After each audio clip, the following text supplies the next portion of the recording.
তারকাদের ঝলকে কাটোয়ায় ভোটের উত্তাপ, প্রচারে কোয়েল মল্লিক। পূর্ব বর্ধমানের কাটোয়া বিধানসভা কেন্দ্রের নির্বাচনী আবহ ক্রমেই তীব্র হয়ে উঠছে তারকাদের সক্রিয় অংশগ্রহণে। এদিন এলাকার বর্তমান বিধায়ক ও 7 বারের প্রার্থী রবীন্দ্রনাথ চট্টোপাধ্যায়ের সমর্থনে প্রচারে যোগ দেন জনপ্রিয় টলিউড অভিনেত্রী ও রাজ্যসভার সাংসদ কোয়েল মল্লিক। স্টেডিয়াম মাঠ সংলগ্ন অস্থায়ী হেলিপ্যাডে হেলিকপ্টার থেকে নামেন তিনি।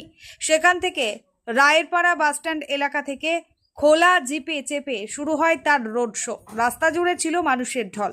হাজারো মানুষ ভিড় করে প্রিয় অভিনেত্রীকে এক ঝলক দেখার আশায়। গোটা এলাকায় উৎসবের আবহ তৈরি হয় এই প্রচার ঘিরে। সাধারণ মানুষের উচ্ছ্বাস যেমন স্পষ্ট ছিল, তেমনি রাজনৈতিক মহলেও বাড়ছে আলোচনা। তারকাদের এই উপস্থিতি ভোটের ফলাফলে কতটা প্রভাব ফেলতে পারে তা নিয়ে জল্পনা তুঙ্গে। প্রসঙ্গত, এর আগেও একই প্রার্থীর সমর্থনে প্রচারে এসেছিলেন অভিনেত্রী ও সাংসদ জুন মালিয়া। ফলে কাটোয়া কেন্দ্রে এবার তারকাদের আনাগোনা নির্বাচনী লড়াইকে আরও আকর্ষণীয় করে তুলেছে। সব মিলিয়ে এই কেন্দ্রে এখন সাধারণ মানুষের পাশাপাশি রাজনৈতিক মহলের নজরও বিশেষভাবে কেন্দ্রীভূত।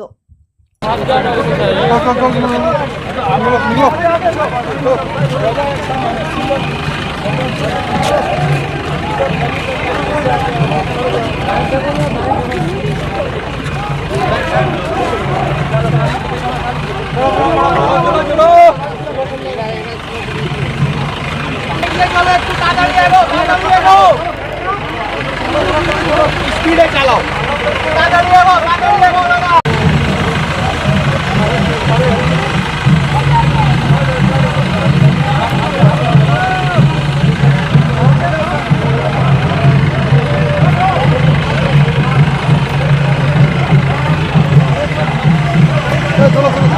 চলো ভাই, চলো একটু এগো দাদা। ছবি নিচ্ছ? হ্যাঁ হ্যাঁ, ছবি নিচ্ছি।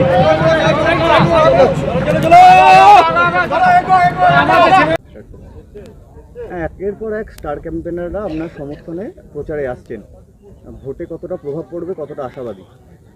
এই স্টার ক্যাম্পেনাররা সবাই তৃণমূলের এমপি, কোয়েল মল্লিকও তৃণমূলের এমপি।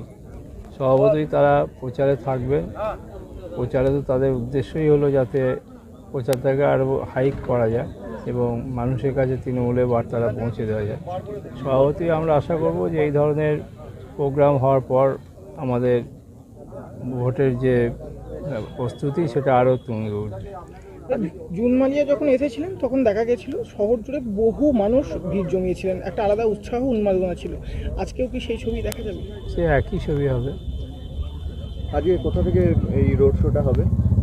রায়েরপাড়া মোড় থেকে বিজয়নগরের মাঠ পর্যন্ত।